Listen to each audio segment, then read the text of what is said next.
तो सबसे पहले सभी को गुड इवनिंग मेरी तरफ से। और जो हमारा चैप्टर चल रहा था चैप्टर 9, उसमें हमने पिछली क्लास में एक्सरसाइज 9.1 पूरी की थी, कंप्लीट की थी, और उसमें हमने समझा था कि एक ही आधार और एक ही समांतर रेखाओं के बीच में अगर किसी आकृतियों को हमें पहचानना है तो वो कैसे पहचानते हैं, ये हमने पिछली क्लास में समझा था। तो 9.1 हमने कर ली थी, आज बारी है 9.2 की। तो 9.2 पर चलने से पहले आपको ये चीज सभी को याद है, मैंने बताया था कि मान लो अगर ये कोई समांतर चतुर्भुज है इस तरीके से, ठीक है, ये क्या है, एक समांतर चतुर्भुज में बना रहा हूं इस तरीके से, और इस समांतर चतुर्भुज में मैंने यहां से एक लंब डाला, ठीक है, यहां से मैंने एक क्या डाला, लंब डाला, परपेंडिकुलर डाला। अगर इसका नाम ABCD है, अगर इसका नाम ABCD है और इस पॉइंट का नाम है E,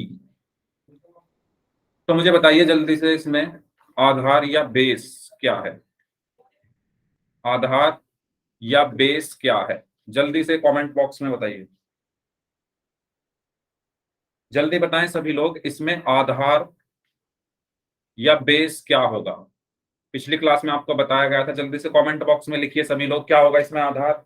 ओके, गुलशन ने बोला है AD, संजीव ने बोला है DC, नेहा ने बोला है DC, ओके, अश्विनी ने बोला है DC, निकिता ने बोला है DC, यस, वेरी गुड। तो ओके, सोमाली मौर्य नाम से जो स्टूडेंट है इन्होंने भी बोला है DC। तो मैंने आपको पिछली क्लास में बताया था कि जिस पर 90 डिग्री का कोण बन रहा हो, अगर आप यहां पर ध्यान से देखें, ये 90 डिग्री का कोण किस भुजा पर बन रहा है, ये जो 90 डिग्री का कोण है ये किस भुजा के ऊपर बन रहा है, DC के ऊपर बन रहा है।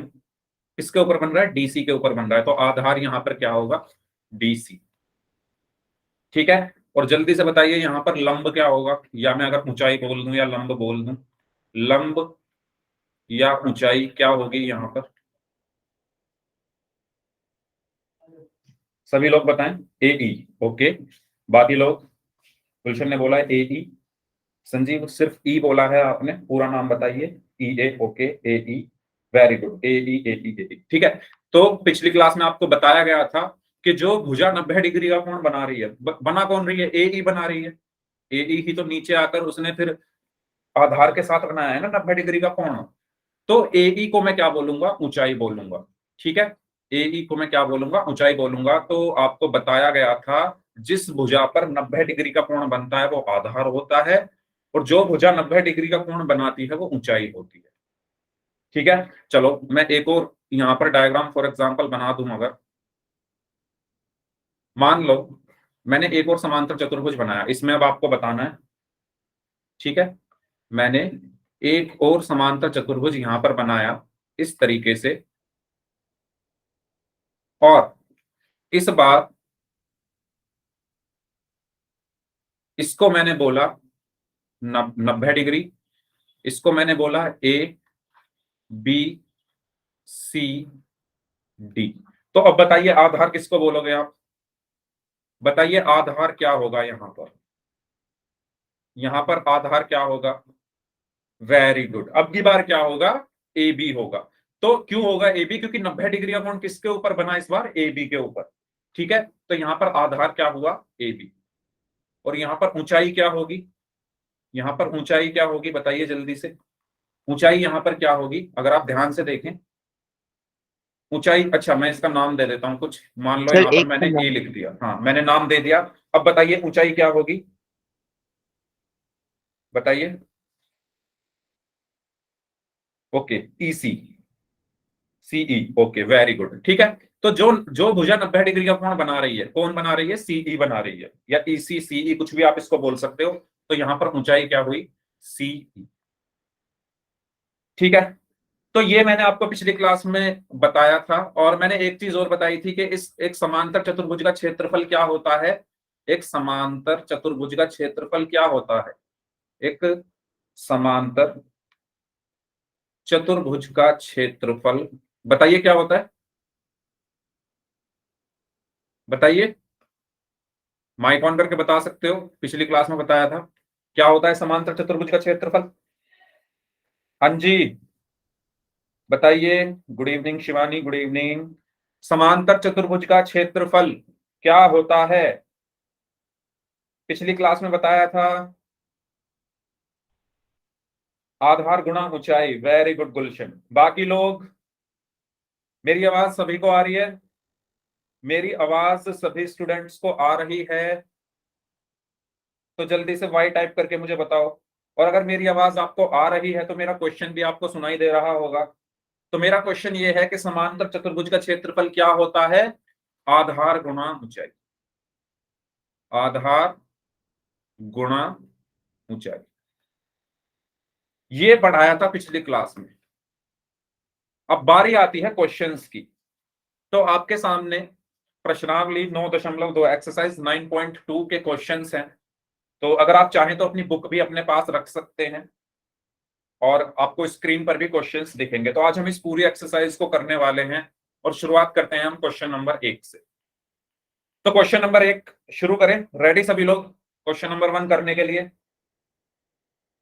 ठीक है। तो क्वेश्चन नंबर 1 में अगर आप ध्यान से देखो क्या कहा गया है, आपको एक आकृति दी हुई है, ये एक आकृति है। ठीक है। क्वेश्चन में कहा गया है आकृति 9.15, आकृति 9.15 ये है। में एबीसीडी एक समांतर चतुर्भुज है। जो ए बी सी डी है ये एक समांतर चतुर्भुज है। एई लंब है डीसी पर। अभी ये चिन्ह किसका होता है? लंब का। ठीक है। ऐसा जो चिन्ह बना होता है इसको हम क्या कहते हैं? परपेंडिकुलर या लंब।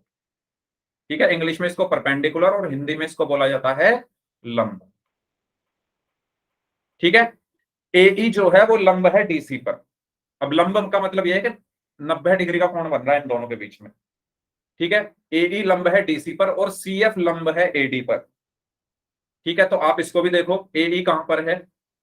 एई ये रहा। एई ये किस पर लंब है? डीसी पर। और सीएफ, सीएफ कौन सा है? ये सीएफ लंब है एडी पर। ठीक है। यदि ए बी बराबर 16 सेंटीमीटर, ए बी का मान 16 सेंटीमीटर दिया हुआ है। ए बराबर 8 सेंटीमीटर, ए का मान 8 सेंटीमीटर दिया हुआ है। सी एफ बराबर 10 सेंटीमीटर, सी एफ का मान 10 सेंटीमीटर दिया हुआ है। तो ए डी ज्ञात कीजिए। ए डी मुझे निकालना है, यानी ये वाली भुजा ए डी। तो कैसे करेंगे? चलिए करते हैं इसको। तो यहां पर आपके काम आएगा जो अभी आपको क्षेत्रफल निकालना सिखाया था ना, वो काम आएगा। मैं एक काम करता हूं, इस चित्र को दो भागों में तोड़ रहा हूं। ठीक है। तोड़ कैसे रहा हूं? ध्यान से देखो। एक समांतर चतुर्भुज मैंने बनाया, क्योंकि अगर मैं इसको इसमें ही समझाऊंगा तो हो सकता है कुछ बच्चों को समझ में आ जाए और कुछ बच्चों को ना आए। तो मैं एक काम करता हूं, इसको तोड़ देता हूं। तोड़ा मैंने कैसे? मैंने ये एक समांतर चतुर्भुज लिया जिसका नाम है, ऊपर से शुरू है नाम, ए बी सी डी। ये एक समांतर चतुर्भुज है, ए बी सी डी। ठीक है। अब मैं क्या कर रहा हूं, जो ये ए लंब डला हुआ है ना, ए इसको डाल रहा हूं बस यहां पर, अभी इसको नहीं डाल रहा। ठीक है। इस क्वेश्चन में जो ए लंब डला हुआ है बस इसको मैंने डाला। बस इसको मैंने यहां पर डाल दिया थोड़ा अच्छे से। हाँ अब ठीक है। इसका जो नाम है वो है ई।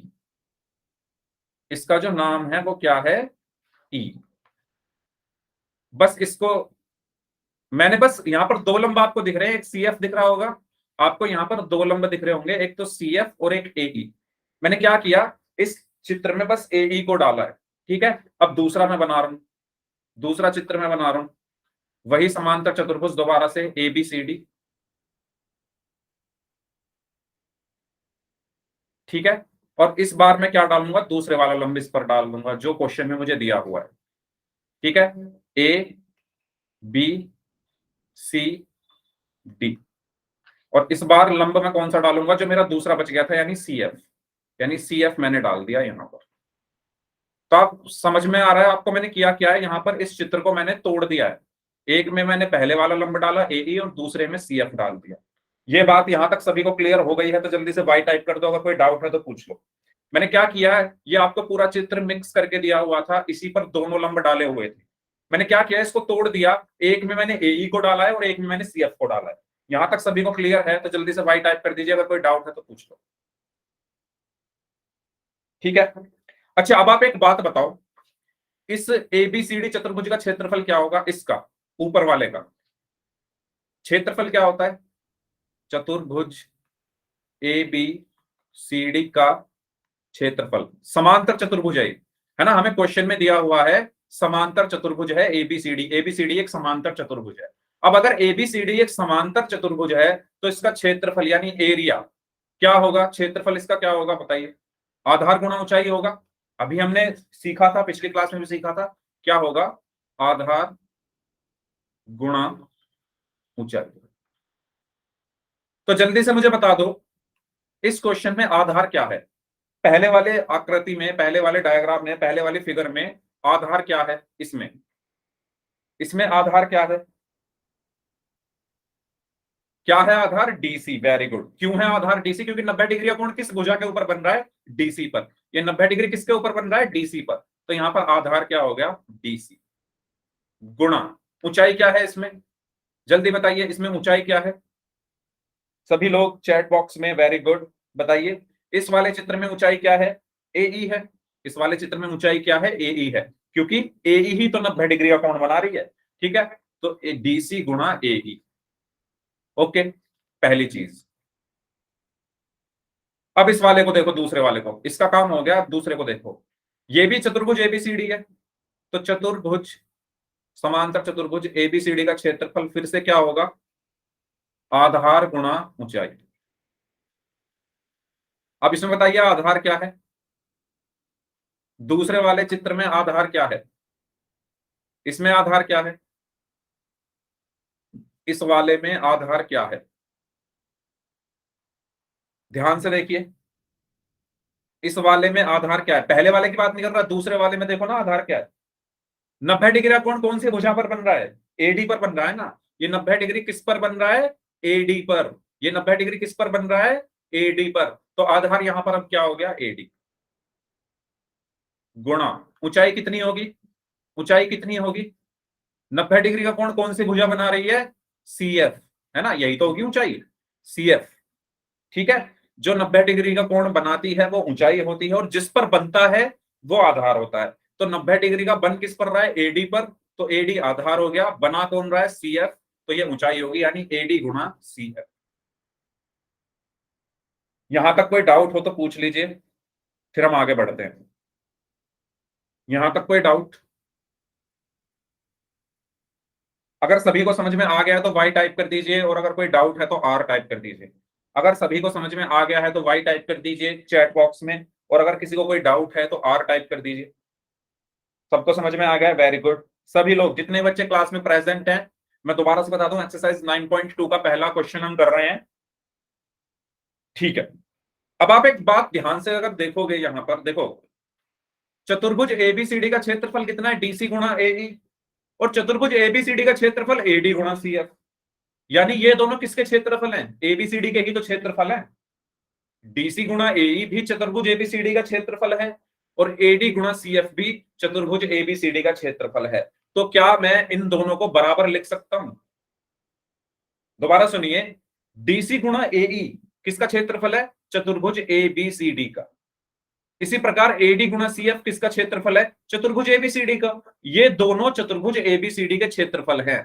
ये दोनों चतुर्भुज एबीसीडी के क्षेत्रफल है, यानी दोनों बराबर होंगे या नहीं होंगे बताओ? दोनों एक ही चतुर्भुज के क्षेत्रफल है ना।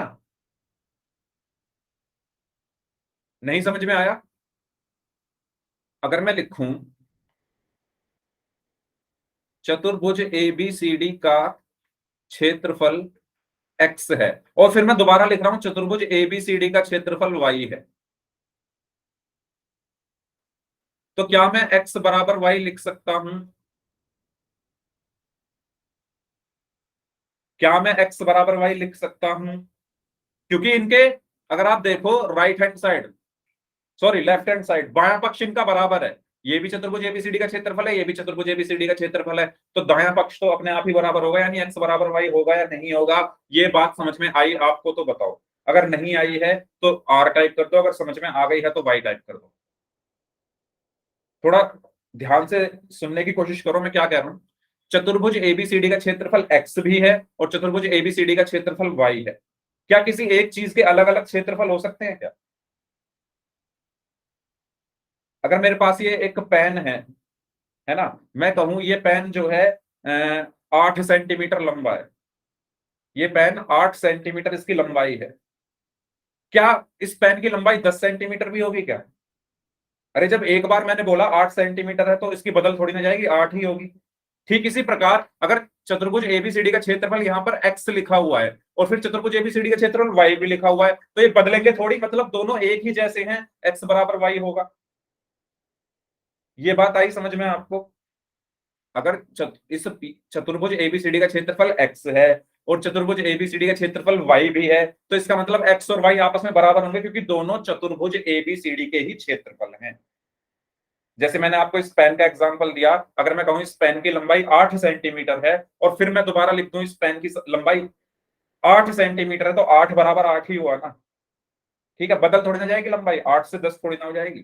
ठीक है, तो एक्स और वाई क्या होंगे, आपस में बराबर होंगे, क्योंकि दोनों ही चतुर्भुज एबीसीडी के क्षेत्रफल हैं। या दूसरे शब्दों में अगर मैं कहूं कि इनका बायां पक्ष अगर बराबर है तो दायां पक्ष भी बराबर हो जाएगा। ठीक है, फॉर एग्जाम्पल मैंने लिखा, मानो x बराबर 5, ऐसे समझते हैं, मैंने लिखा x बराबर 5 और मैंने लिखा y बराबर 5, तो क्या मैं लिख सकता हूं x बराबर y? ये बताओ, क्या मैं लिख सकता हूं x बराबर y? x बराबर भी 5 है, y बराबर भी 5 है, तो क्या मैं लिख सकता हूं x बराबर y? ठीक इसी प्रकार अगर मैं लिखूं कि x बराबर है चतुर्भुज एबीसीडी का क्षेत्रफल और y बराबर है चतुर्भुज एबीसीडी का क्षेत्रफल, तो क्या x बराबर y होगा या नहीं होगा? होगा। गुलशन समझ में आया आपको? बताइए, अगर नहीं आया तो बताइए। क्योंकि अगर दायां या बायां पक्ष आपस में बराबर है इन दोनों का, तो बायां या दायां तो अपने आप हो जाएगा। ठीक है, वही चीज मैंने यहां पर आपको बताई कि डीसी गुणा एई किसका क्षेत्रफल है, चतुर्भुज एबीसीडी का, और एडी गुणा सीएफ भी किसका क्षेत्रफल है, चतुर्भुज एबीसीडी का। अब चतुर्भुज एबीसीडी के क्षेत्रफल अलग अलग तो हो नहीं सकते, है ना, अलग अलग तो ये हो नहीं सकते ना, ये पूरा एक अकेला ही तो चतुर्भुज है, इसका क्षेत्रफल अलग थोड़ी ना हो जाएगा।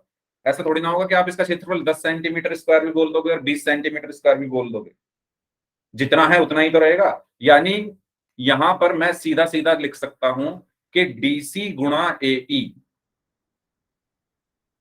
मैं यहां पर क्या लिखूंगा कि डीसी गुणा एई बराबर होगा एडी गुणा सीएफ के। ये बात सबको समझ में आ गई है तो वाई टाइप कर दीजिए, और अगर कोई डाउट है तो पूछ लो। बराबर क्यों है? क्योंकि ये भी एबीसीडी का क्षेत्रफल है और ये भी एबीसीडी का क्षेत्रफल है। जब इनका बायां पक्ष बराबर है तो दायां पक्ष भी अपने आप ही बराबर हो गया। ठीक है, अब बारी आती है, हमें क्वेश्चन में दिया क्या क्या हुआ है। क्वेश्चन में हमें क्या क्या दिया हुआ है, हमें क्वेश्चन में ए बी बराबर 16 सेंटीमीटर दिया हुआ है। ठीक है, जब ए बी 16 सेंटीमीटर है, यानी ये ए बी है, ये 16 सेंटीमीटर है, तो डीसी भी 16 सेंटीमीटर होगा या नहीं होगा? क्यों? क्योंकि समांतर चतुर्भुज की आमने सामने की भुजाएं बराबर होती है।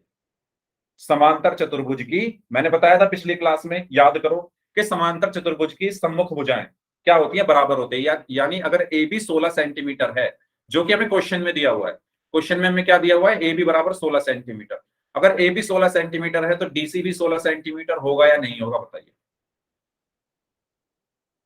ठीक है, ए बी अगर 16 सेंटीमीटर है तो डीसी भी 16 सेंटीमीटर होगा। क्यों? क्योंकि ए बी की सम्मुख भुजा क्या है, डीसी। ए बी की सम्मुख भुजा है डीसी, जितनी ये होगी उतनी ये होगी, तो यहां से हमें क्या मिल गया, डीसी बराबर 16 सेंटीमीटर, तो डीसी की जगह मैं क्या रख दूंगा, 16। ठीक है, डीसी की जगह मैंने क्या रख दिया, 16 गुणा एई कितना है, एई कितना है क्वेश्चन में देखिए, एई कितना है, 8 सेंटीमीटर, और सीएफ है 10 सेंटीमीटर। ठीक है, तो एई की जगह मैं क्या रख दूंगा, 8 सेंटीमीटर, और एडी का मुझे मान निकालना है, गुणा सीएफ कितना था, 10 सेंटीमीटर। यहां तक क्लियर हुआ? डीसी का मान मैंने रखा 16, एई 8, एडी मुझे निकालना है और सीएफ 10। ठीक है, अब 16 अट्ठे 128 हो गए, 128 बराबर एडी गुणा 10। अब मुझे चाहिए क्या, एडी, मुझे क्या चाहिए, एडी, एडी को मैंने वहीं रखा जहां पर वो है, 10 यहां पर गुणा में है, तो दूसरी तरफ जाकर क्या हो जाएगा, भाग हो जाएगा। ठीक है, 10 अगर गुणा में है तो बराबर के दूसरी तरफ जाकर क्या हो जाएगा, भाग हो जाएगा, यानी 128/10। तो एडी बराबर यहां से क्या आया, जब आप 128 को 10 से भाग करोगे तो क्या आंसर आएगा, 12.8। ये हमारा क्या हुआ, सेंटीमीटर। ठीक है, ये हमारा क्या हुआ आंसर। ठीक है, समझ में आया सभी को, तो बताइए सभी को क्लियर हुआ। एडी का मान 12.8 सेंटीमीटर कैसे आया, अगर कोई डाउट है तो पूछ लो, फिर हम अगले क्वेश्चन की तरफ चलते हैं। ओके, तो ये पहला क्वेश्चन था हमारी एक्सरसाइज 9.2 का। अब चलते हैं दूसरे क्वेश्चन की तरफ। अगर किसी को डाउट है तो पूछ लीजिए, मैं दोबारा इसको रिपीट कर दूंगा। मैंने ये अलग अलग इसलिए बनाए जिससे आपको समझ में आसानी से आ सके। जब मैंने इस वाले ऊंचाई को लिया था तो आधार मेरा डीसी था, तो क्षेत्रफल मेरा ये आया डीसी गुणा एडी। जब मैंने ऊंचाई सीएफ ली तो आधार मेरा एडी हो गया, तो क्षेत्रफल आया एडी गुणा सीएफ।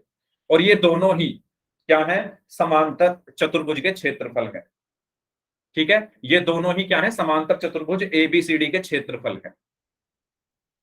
तो मुझे आप ये बताओ, गुलशन अपना माइक ऑन करो, गुलशन अपना माइक ऑन करो प्लीज, एक बार अपना माइक ऑन करो। गुलशन मेरी आवाज आ रही है तो माइक ऑन करो, मुझे आपसे कुछ पूछना है। गुलशन, मेरा आपसे एक सवाल है गुलशन, अगर आप हो सके तो माइक ऑन करके मुझे आंसर बताओ। अगर मैं एक समांतर चतुर्भुज यहां पर बनाऊं, ठीक है, और मैं कहूं इसका क्षेत्रफल निकालो, मैं कहूं इस समांतर चतुर्भुज का क्षेत्रफल निकालो, आप इसका क्षेत्रफल कुछ भी आ सकता है, लेकिन जो भी आएगा वो एक ही तो फिक्स नंबर होगा या नहीं होगा, ये बात मुझे बताओ। अगर मैं कहूं इस समांतर चतुर्भुज का क्षेत्रफल निकालो, तो इसका क्षेत्रफल कुछ भी आए, मान लो इसका क्षेत्रफल आया 45 वर्ग सेंटीमीटर, ये आया इसका क्षेत्रफल। तो आप ये बताओ, क्या आप इसके क्षेत्रफल को बदल सकते हो क्या? अगर इसका क्षेत्रफल 45 वर्ग सेंटीमीटर है तो वो 45 वर्ग सेंटीमीटर ही रहेगा, आप कुछ भी कर लो, इसको नहीं बदल सकते, है ना। जैसे आपके खेत होंगे, आपके खेतों की कुछ किसी उसमें आप नापते होंगे, है ना, उनके कुछ लंबाई चौड़ाई किसी गज में या बीघा में, किसी में भी आप नापते हो, तो वो आज भी उतने ही थे, कल भी उतने ही थे, परसों भी उतने ही थे। ऐसा तो हुआ नहीं जैसे जैसे दिन बदलते गए उन वो जो है बढ़ते गए या कम हो गए, जितने पहले थे उतने रहे अब भी। बीघा में नापते हो, हाँ ठीक है, बीघा में ही नापते हैं, हाँ गज में तो प्लॉट को नापते हैं बीघा। ठीक है, अगर मान लो 21 बीघा खेत है, तो 21 बीघा खेत आपके आज भी 21 बीघा ही रहेंगे, कल भी 21 बीघा ही रहेंगे, परसों भी 21 बीघा ही रहेंगे, हमेशा 21 बीघा ही रहेंगे, वो बदलेंगे नहीं। तो ठीक इस चतुर्भुज की मैं बात कर रहा हूं। आप अगर इस चतुर्भुज का क्षेत्रफल डीसी गुणा एई निकाल रहे हो और एक बार एडी गुणा सीएफ निकाल रहे हो, आप चाहे कैसे भी क्षेत्रफल निकालो, आएगा तो एक ही जैसा। अगर आप डीसी की एई में गुणा करोगे तब भी क्षेत्रफल वही आएगा, क्योंकि एबीसीडी का क्षेत्रफल है ये। और जब आप एडी और सीएफ की गुणा करोगे तब भी क्षेत्रफल वही संख्या आएगी, जो क्योंकि ये भी एबीसीडी का क्षेत्रफल है, क्योंकि ये है तो आपके खेत ही, आपने अपने खेत का नाम एबीसीडी दे दिया है।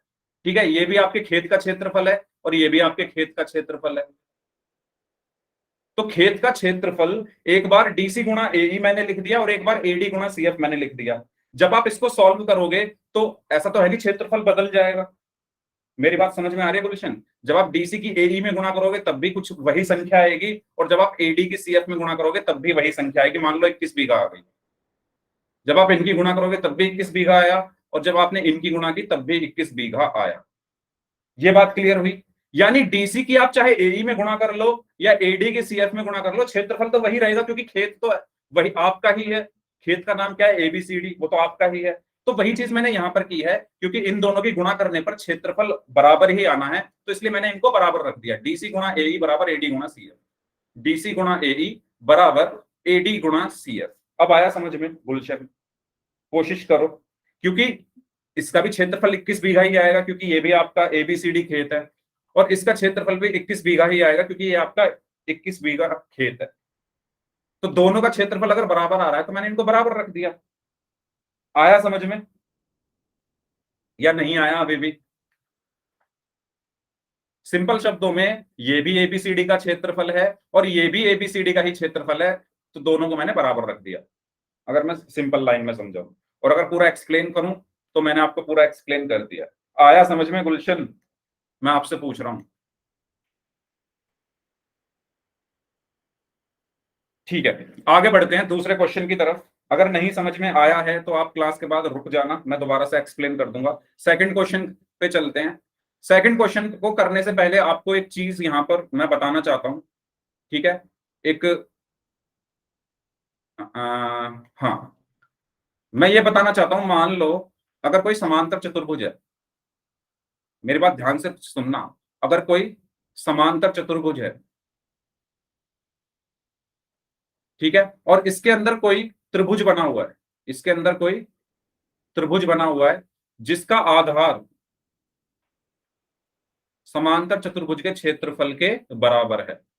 ऐसा क्वेश्चन हमने किया था, याद करो, पिछली क्लास में 9.1 में मैंने आपको बताया था कि एक ही आधार और एक ही समांतर रेखाओं के बीच में जब बनती थी आकृतियां, अगर आप देखो त्रिभुज और समांतर चतुर्भुज दोनों एक ही आधार के, है ना? अगर मैं इसका नाम दे दूं ए बी सी डी ई, तो जल्दी से मुझे बताओ इन दोनों के आधार ए बी होंगे या नहीं होंगे? अगर आप ध्यान से देखो, जो काले रंग में ब्लैक कलर में जो त्रिभुज बना है, ए बी देखो उसमें भी आ रहा है, और जो लाल रंग में समांतर चतुर्भुज बना है ए बी उसमें भी आ रहा है। ये बात आप सबको समझ में आई? ए बी देखो लाल रंग के समांतर चतुर्भुज में भी आ रहा है, और ए बी देखो ब्लैक रंग के, ब्लैक कलर के त्रिभुज में भी आ रहा है, यानी इनका आधार बराबर है। आधार क्या है? समान है। आधार समान है। और अगर आप दोनों आकृतियों के शीर्षों को देखो, जैसे डी ई और सी, ये तीनों एक ही रेखा में आ रहे हैं, ये तीनों एक ही रेखा में आ रहे हैं। तो ये दोनों आकृतियां क्या है? एक ही आधार और एक ही समांतर भुजाओं के बीच में बनी है। ये बात सबको क्लियर हुई? पिछली क्लास में हमने बहुत सारे क्वेश्चंस किए थे इसके ऊपर। मैंने बताया था जब शीर्ष एक ही समांतर एक ही रेखा में आए तो वो दोनों आकृतियां एक ही समांतर रेखाओं के अंदर होती है, और जो आधार हैं, ठीक है, और जो आधार हैं अगर समान है तो उनका आधार भी एक ही होता है। तो अगर आपको ऐसा कुछ मिल जाए तो हमेशा याद रखना, ये जो त्रिभुज है ना, इस त्रिभुज का जो क्षेत्रफल है, त्रिभुज ई ए बी का क्षेत्रफल जो होगा वो आधा होगा किसका? चतुर्भुज ए बी सी डी के क्षेत्रफल का। ये फॉर्मूला या ये प्रमेय या आप क्या कहोगे, ये स्टेटमेंट आपको हमेशा याद रखनी है 9.2 के आगे के क्वेश्चंस करने के लिए, कि जब एक ही आधार और एक ही समांतर रेखाओं के बीच में एक त्रिभुज और समांतर चतुर्भुज बने हैं, तो जो ये त्रिभुज है इसका क्षेत्रफल क्या होगा? आधा होगा चतुर्भुज एबीसीडी के क्षेत्रफल के। ये बात सबको समझ में आ गई है तो बता दो, इसको अपनी कॉपी में नोट डाउन कर लो। ठीक है, तो त्रिभुज ई ए बी जो है, ई ए बी, इसका जो क्षेत्रफल होगा वो क्या होगा? आधा होगा किसका? इस पूरे समांतर चतुर्भुज के क्षेत्रफल के। यानी त्रिभुज ई ए बी का क्षेत्रफल बराबर 1/2 गुणा चतुर्भुज एबीसीडी के क्षेत्रफल के। ठीक है, इस चीज को आपको याद रखना है और इसी को हमें अप्लाई करना है क्वेश्चन नंबर 2 में। अब चलते हैं क्वेश्चन नंबर 2 की तरफ। तो क्वेश्चन नंबर 2 अब समझते हैं। क्वेश्चन नंबर 2 में कहा गया है, यदि ई एफ जी और एच क्रमशः समांतर चतुर्भुज एबीसीडी की भुजाओं के मध्य बिंदु है। तो मैं सबसे पहले एक समांतर चतुर्भुज अगर बना दूं, ठीक है, समांतर चतुर्भुज का नाम क्या दिया हुआ है? A B C D. तो मैं यहां लिख देता हूं ए B C D.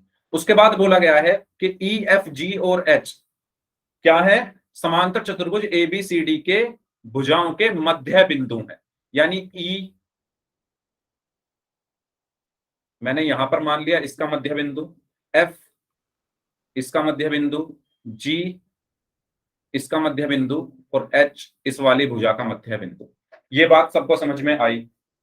E F G H क्या है? समांतर चतुर्भुज एबीसीडी की भुजाओं के मध्य बिंदु हैं। तो ई ए बी का मध्य बिंदु, एफ बी सी का मध्य बिंदु, जी डी सी का मध्य बिंदु और एच ए डी का मध्य बिंदु, चारों भुजाओं के ये मध्य बिंदु हो गए।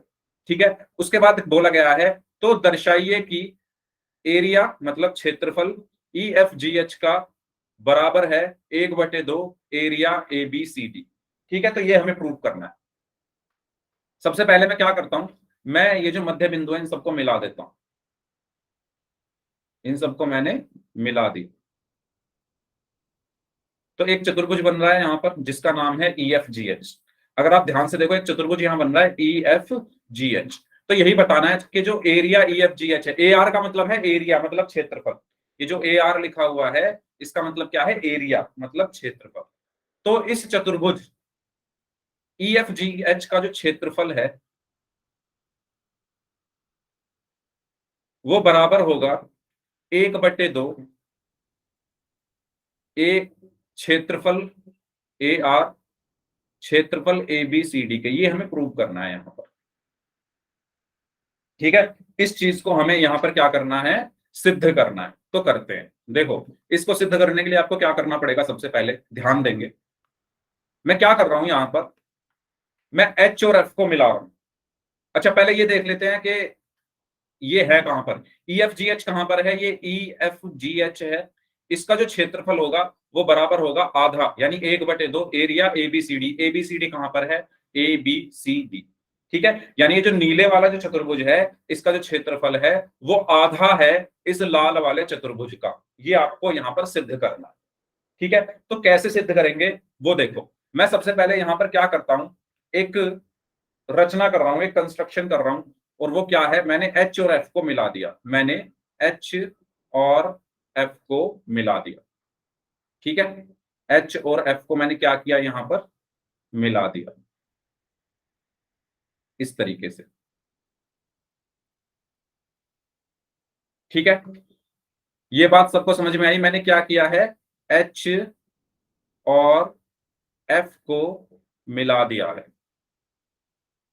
अब आप देखो, ऊपर वाला हिस्सा मैं दोबारा बना रहा हूं, ऊपर वाला जो हिस्सा है मैं दोबारा बना रहा हूं, ऊपर वाला मतलब ये इतना हिस्सा मैं दोबारा बना रहा हूं। देखो, ध्यान से देखना, मैं अलग अलग इसलिए बनाकर दिखा रहा हूं जिससे आपको समझ में आए। अगर मैं इसी में समझाऊंगा तो हो सकता है कंफ्यूजन हो जाए।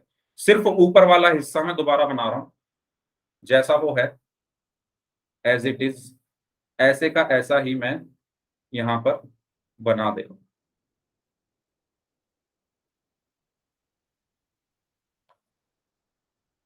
इस तरीके से मैंने बनाया। ठीक है, अब इनके नाम क्या हैं, अच्छा पहले ये त्रिभुज भी पूरा कर लेते हैं। ये यहां से मैंने ऊपर वाले हिस्से को पूरा कर लिया। अब इनके मैं नाम लिख रहा हूं, नाम क्या क्या है, ए तो ए, उसके बाद है ई तो यहां पर ई आया, उसके बाद है बी तो यहां पर बी आया, उसके बाद है एफ तो यहां पर एफ आया, और उसके बाद है एच तो यहां पर एच आया। अब देखो, हाँ, अब देखो ध्यान से, मैंने अभी आपको एक चीज बताई कि जब किसी चतुर्भुज के अंदर कोई त्रिभुज हो और चतुर्भुज और त्रिभुज का आधार सेम हो, आधार यहां पर देखो बराबर है दोनों का, ठीक है, और एक ही समांतर रेखाओं के बीच में ये स्थित है, तो जो त्रिभुज EAB का क्षेत्रफल है, EAB का जो क्षेत्रफल है वो क्या होगा, आधा होगा किसका, इस पूरे चतुर्भुज के क्षेत्रफल के। वही चीज मैं यहां पर लिख रहा हूं। यहां पर देखो एक त्रिभुज बना हुआ है EHF, एक त्रिभुज बना हुआ है EHF, मैं इसको भी यहां पर पूरा कर देता हूं त्रिभुज को आपको समझने के लिए। ठीक है, एक त्रिभुज बना है EHF, और अगर आप देखो HF जो है वो त्रिभुज के अंदर भी आ रहा है और चतुर्भुज के अंदर भी आ रहा है। HF इस त्रिभुज के अंदर भी आ रहा है और HF AB HF चतुर्भुज के अंदर भी आ रहा है। ये बात आपको समझ में आई सभी को, ये जो लाइन HF है ये इस त्रिभुज के अंदर भी आ रही है, EHF त्रिभुज के अंदर। ठीक है, अगर मैं इसको थोड़ा और चलो मिलाकर बना देता हूं, अब देखो इसको मैंने और मिलाकर बना दिया। ये जो HF लाइन है ये त्रिभुज नीले रंग के त्रिभुज के अंदर भी आ रही है और HF क्या है, चतुर्भुज के अंदर भी आ रहा है, और दोनों क्या है, एक ही समांतर रेखाओं के बीच में स्थित है। तो मैंने जैसा कि आपको अभी एक लाइन लिखाई थी कि त्रिभुज का क्षेत्रफल जो है वो आधा होता है चतुर्भुज के क्षेत्रफल के, जब भी ऐसा हो तो यहां पर मैं लिख दूंगा त्रिभुज EHF का जो क्षेत्रफल होगा वो क्या होगा, आधा होगा चतुर्भुज ABFH क्या का क्षेत्रफल। ये बात आपको समझ में आई? मैंने ऊपर वाला हिस्सा लिया है, बस नीचे वाला भूल जाओ। ऊपर वाला हिस्सा मैंने अलग से बनाया, और अभी आपको बताया था जब किसी चतुर्भुज के अंदर कोई त्रिभुज बन रहा हो और उनका आधार जो है समान हो और वो एक ही समांतर रेखाओं के बीच में स्थित हो, तो जो त्रिभुज का क्षेत्रफल होता है, त्रिभुज का जो क्षेत्रफल होगा वो आधा होगा इस चतुर्भुज ए बी एफ एच के क्षेत्रफल के। तो वही मैंने यहां पर किया, त्रिभुज ई एच एफ का क्षेत्रफल जो है वो आधा है चतुर्भुज ए बी एफ एच के क्षेत्रफल के। ये बात अगर आपको समझ में आ गई है तो जल्दी से वाई टाइप कर दीजिए, और अगर कोई डाउट है तो पूछ लो। अगर ये बात आपको समझ में आ गई है तो जल्दी से वाई टाइप कर दीजिए, और अगर कोई डाउट है तो पूछ लीजिए। ठीक है, चलो बहुत अच्छे। अब इसी तरीके से अगर मैं नीचे वाले को देखूं, अभी मैंने ऊपर वाला बनाया, अगर मैं नीचे वाले को देखूं, यानी मैं ऊपर वाला अगर यहां से हटा दूं, इतने हिस्से को मैं यहां से हटा दूं, ऊपर वाला मैंने इधर बना दिया ना, तो इसको मैं हटा रहा हूं, बस नीचे वाले को देखो। ठीक है, नीचे वाले को आपको देखना है, ये एच था, ये एफ था। तो नीचे वाले को भी मैं ऐसे ऐसे लिख सकता हूं, त्रिभुज क्या है, जी एफ एच का क्षेत्रफल, त्रिभुज जी एफ, जी एफ एच एक त्रिभुज बन रहा है का क्षेत्रफल बराबर आधा होगा इस चतुर्भुज एच डी सी एफ के, चतुर्भुज एच डी सी एफ का क्षेत्रफल। ये बात आपको समझ में आई? इसमें भी तो यही हो रहा है, ये त्रिभुज इस चतुर्भुज के अंदर बना हुआ है और दोनों का आधार बराबर है। आधार क्या है, एच एफ है, और दोनों एक ही समांतर रेखाओं के बीच में स्थित है। तो ये जो त्रिभुज है जी एफ एच, इसका क्षेत्रफल क्या होगा, आधा होगा इस पूरे चतुर्भुज के क्षेत्रफल के। ये बात मैंने आपको यहां पर समझाई थी कि इस त्रिभुज का क्षेत्रफल क्या होगा, आधा होगा पूरे चतुर्भुज के क्षेत्रफल के। तो वही बात यहां पर, इस त्रिभुज का क्षेत्रफल आधा होगा इस पूरे चतुर्भुज के क्षेत्रफल के, तो वो मैंने यहां पर लिख दिया। अगर यहां तक सबको क्लियर है तो वाई टाइप कर दीजिए, और अगर कोई डाउट है तो पूछ लीजिए।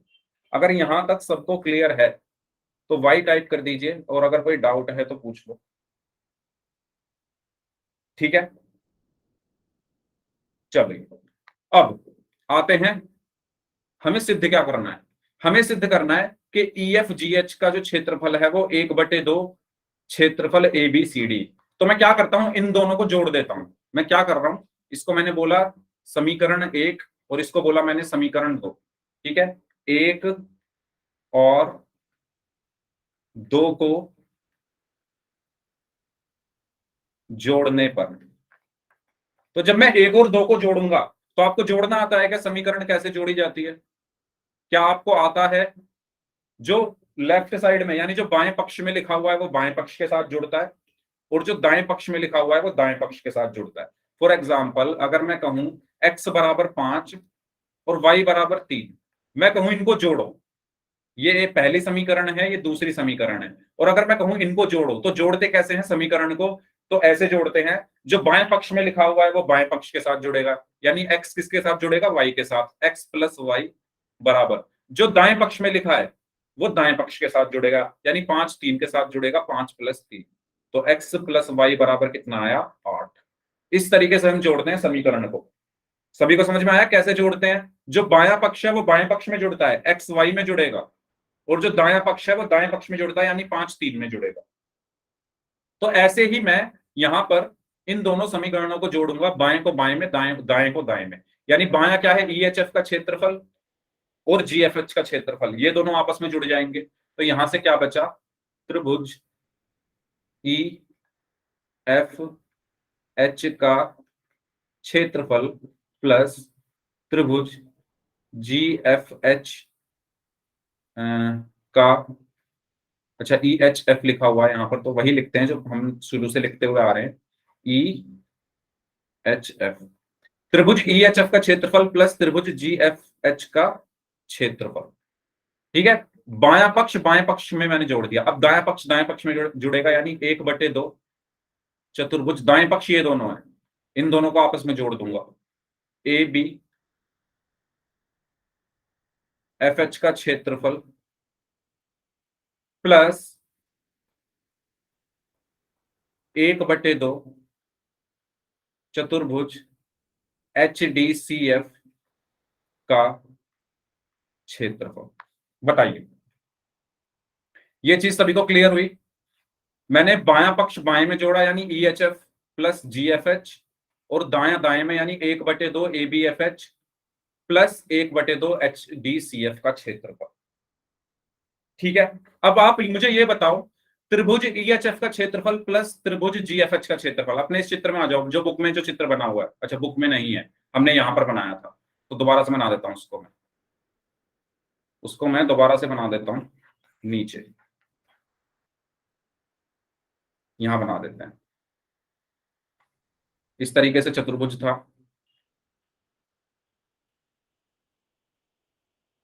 और इसका नाम था AB, ऊपर से लिया था ना हमने नाम।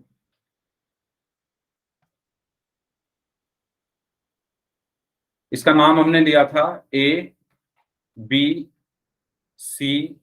और D, और जो मध्य बिंदु थे वो थे EFG और H, और मैंने इन मध्य बिंदुओं को मिलाया था। ये वही डायग्राम है जो मैंने शुरू में बनाया था, तो इसकी क्योंकि अब जरूरत पड़ेगी तो मैं दोबारा से यहां पर बना रहा हूं। ठीक है, और हमने एक यहां पर रचना की थी, रचना वो ये की थी कि हमने H और F को मिला दिया था। ठीक है, हमने H और F को मिला दिया था इस तरीके से। ठीक है, अब आप यहां पर देखो EHF का क्षेत्रफल, EHF कहां है? यहां पर है, EHF ऊपर की तरफ है, इसका क्षेत्रफल प्लस GFH का क्षेत्रफल, GFH कहां है? नीचे है, GFH का क्षेत्रफल। मेरी बात ध्यान से आप सुन रहे हो? EHF यानी ये वाला क्षेत्रफल प्लस HGF यानी नीचे वाला क्षेत्रफल, या GFH आप बोल सकते हो, GFH। तो ये अगर मैं इन दोनों को जोड़ दूं तो किसका क्षेत्रफल निकलेगा? इस पूरे चतुर्भुज का क्षेत्रफल निकलेगा या नहीं निकलेगा? जल्दी बताओ। अगर मैं ऊपर वाले त्रिभुज का क्षेत्रफल प्लस नीचे वाले त्रिभुज का क्षेत्रफल, इन दोनों को जोड़ दूं, तो क्या ये इस लाल वाले चतुर्भुज का क्षेत्रफल होगा या नहीं होगा?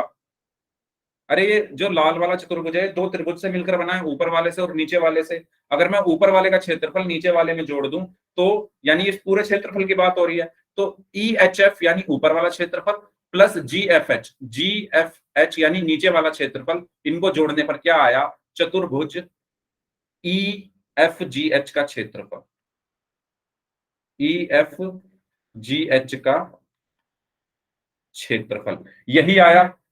जल्दी बताइए, यही चीज आई है? ठीक है, अब इस वाले तरफ की बात करते हैं। देखो 1/2 इसमें भी आ रहा है, 1/2 इसमें भी आ रहा है, तो मैं 1/2 जो है वो कॉमन ले लेता हूं। 1/2 मैंने उभयनिष्ठ ले लिया। ब्रैकेट के अंदर क्या बचा? ब्रैकेट के अंदर क्या बचा? चतुर्भुज ABFH का क्षेत्रफल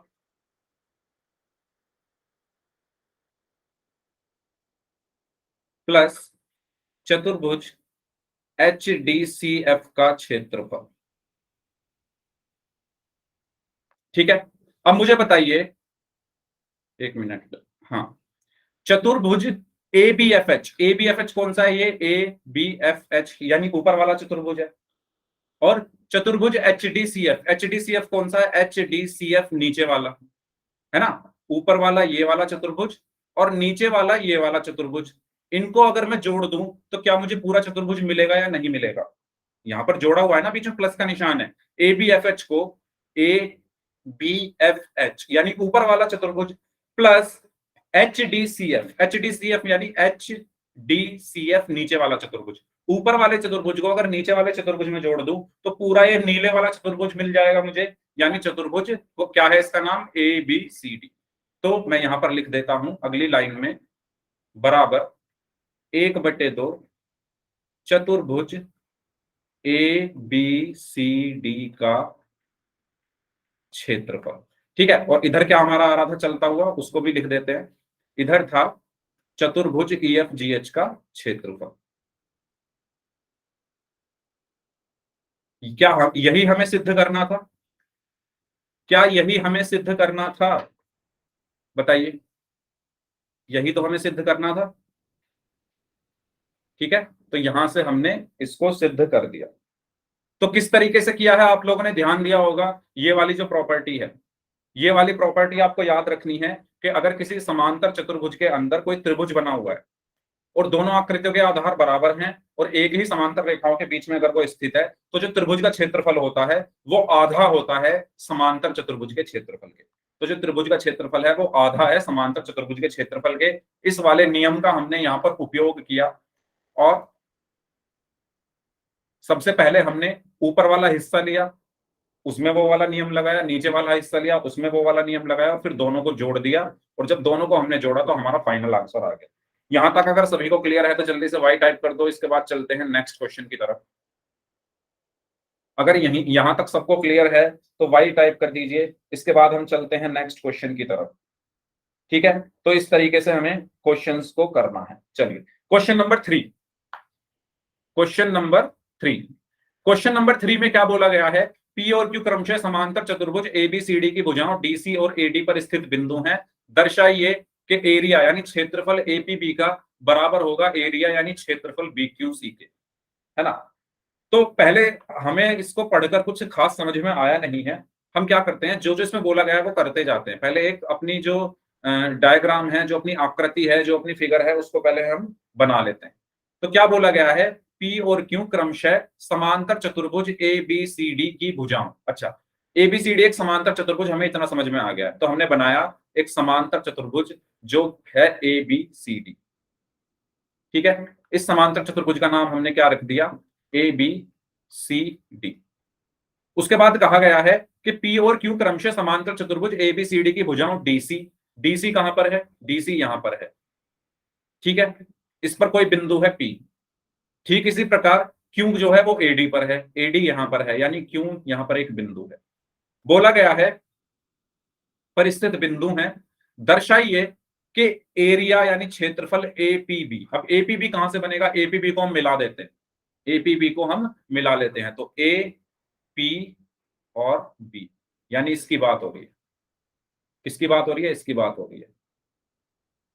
तो यहां से आपको कुछ समझ आ रहा है? वही वाला नियम आपको साफ साफ दिख रहा होगा। एक त्रिभुज बना हुआ है एक चतुर्भुज के अंदर, यानी यहां से हमें यह पता चल गया कि इस त्रिभुज ए पी ए बी का जो क्षेत्रफल होगा वो आधा होगा इस पूरे चतुर्भुज के क्षेत्रफल के। तो मैं ये लाइन साथ के साथ लिख लेता हूं, है ना? ये बात आपको समझ में आई? अभी मैंने क्वेश्चन पूरा बनाया नहीं है, ये फिगर। अभी बस आप इतने को देखो, अभी बस आप इतने को देखो। मैं आपसे कह रहा हूं कि ये एक समांतर चतुर्भुज है एबीसीडी, उसके अंदर एक त्रिभुज आ रहा है जो क्या है? P A B. और नियम अभी मैंने बताया था कि अगर किसी समांतर चतुर्भुज के अंदर कोई त्रिभुज आ रहा है जिनका आधार समान हो और एक ही समांतर रेखाओं के बीच में स्थित हो, तो क्या होता है? तो क्या होता है? त्रिभुज पी ए बी का जो क्षेत्रफल होगा वो क्या होगा? आधा होगा।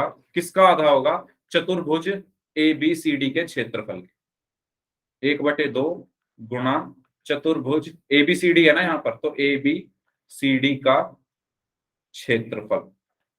ये बात आपको समझ में आई? सभी को ये लाइन समझ में आ गई है तो जल्दी से वाई टाइप कर दीजिए। मैंने अभी पूरा नहीं बनाया था ये फिगर।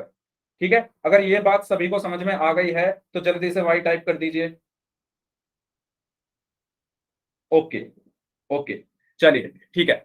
तो अब आप लोग मुझे बनाकर बताइए, बीक्यूसी बनाकर बताइए और बताइए क्या होगा बीक्यूसी का, क्या होगा बीक्यूसी का नियम। जल्दी से बनाइए सभी लोग और मुझे बताएंगे चैट बॉक्स में टाइप करके जल्दी से।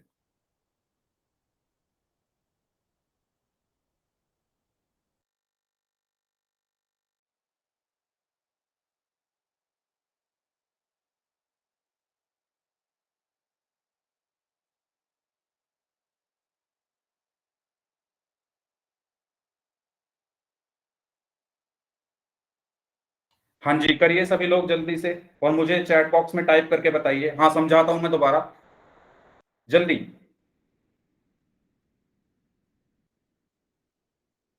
ओके, अभी मुझे किसी का चैट में दिख नहीं रहा।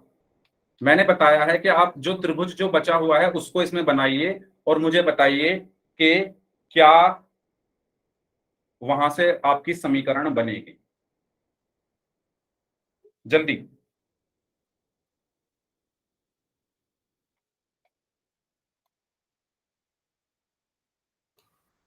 जल्दी करें सभी लोग।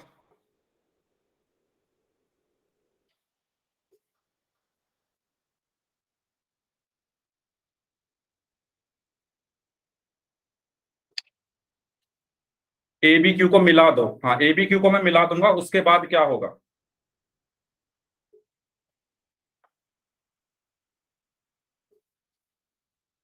ए बी क्यू को मिला देते हैं, चलो आपने जैसा कि कहा कि ए बी क्यू को मिला दो।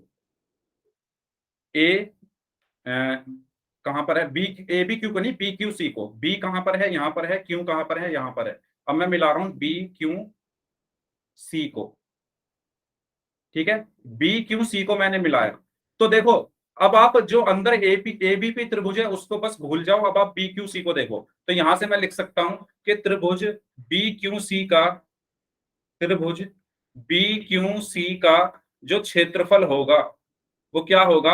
आधा होगा। किसके आधा होगा? किसका आधा होगा? इस पूरे समांतर चतुर्भुज के। 1/2 गुना चतुर्भुज ए बी सी डी का क्षेत्रफल। बताइए, ये बात आपको समझ में आ गई है? जल्दी से बता दो मुझे। अगर ये बात सभी को समझ में आ गई है तो वाई टाइप कर दो। पी क्यू सी को मिलाना है, पी क्यू सी को नहीं, बी क्यू सी को। आपको क्वेश्चन पर जाना है ना, क्वेश्चन में बी क्यू सी का एरिया चाहिए ना, तो बी क्यू सी को मिलाओ और उसका आपने क्षेत्रफल निकाल दिया। अब आप देखो, दोनों के जो राइट हैंड साइड है वो बराबर है। दोनों के जो राइट हैंड साइड है वो बराबर है। इसका भी राइट हैंड साइड बराबर है दूसरे वाले के राइट हैंड साइड के। तो बताइए क्या लेफ्ट हैंड साइड बराबर होंगे या नहीं? जल्दी से, अगर होंगे तो वाई टाइप कर दीजिए, और अगर नहीं होंगे तो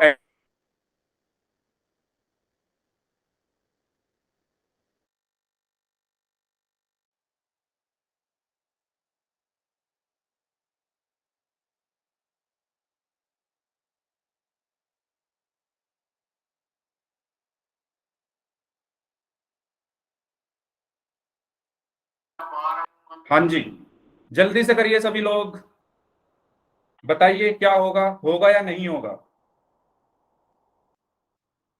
होगा या नहीं होगा? होगा, ठीक है। क्यों होगा? क्योंकि इसका जो आप देख सकते हो राइट हैंड साइड है ना, ये भी 1/2 आधा एबीसीडी का क्षेत्रफल है, ये भी 1/2 गुना आधा एबीसीडी का क्षेत्रफल है।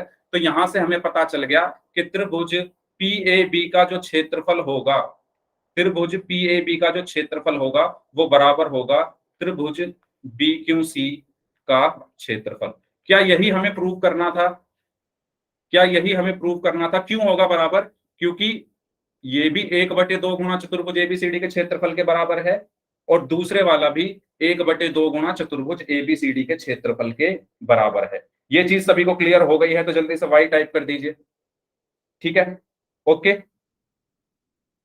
चलिए, ठीक है। तो इतने क्वेश्चन ही आज हम रखते हैं, ठीक है। इससे आगे के क्वेश्चन हम नेक्स्ट क्लास में कर लेंगे, क्योंकि आगे का क्वेश्चन टाइम ले लेगा ज्यादा। ओके, तो आपको जिनको डाउट्स है वो लोग रुक जाएं। बताइए, समझ आया सभी को कैसे हमने किया चीजों को? क्या सभी को समझ आया? ठीक है, तो ये 3 क्वेश्चंस जो आज हमने किए हैं, आप लोगों को इनकी प्रैक्टिस करनी है ज्यादा से ज्यादा। और जो बाकी के जो क्वेश्चंस हैं, question number 4, question number 5, question number 6, खुद से आप एक बार ट्राई करना, ठीक है। आसान है, इसी वाले नियम पर हैं, जो नियम मैंने आपको बताया है कि त्रिभुज पी ए बी, सॉरी, किसी भी त्रिभुज और समांतर चतुर्भुज के अगर आधार एक जैसे हैं तो, और वो एक ही समांतर रेखाओं के बीच में बने हैं, तो जो क्षेत्रफल होता है वो आधा हो जाता है त्रिभुज का, ठीक है। तो अब जिनको डाउट्स हैं आप अपने डाउट्स पूछ लीजिए। इस क्लास को हम यहीं तक रखते हैं, क्योंकि अगला क्वेश्चन में 2 पार्ट्स हैं। क्वेश्चन नंबर 4 में 2 पार्ट्स हैं, तो उनको करने में काफी टाइम लग जाएगा। तो इसको हम फिर अगली क्लास में ही देख लेंगे, ठीक है। अब जिनके डाउट्स हैं आप अपने डाउट्स पूछ सकते हैं। इस क्लास को हम यहीं तक रखते हैं और प्रैक्टिस आपको करनी है, ठीक है। हाँ जी।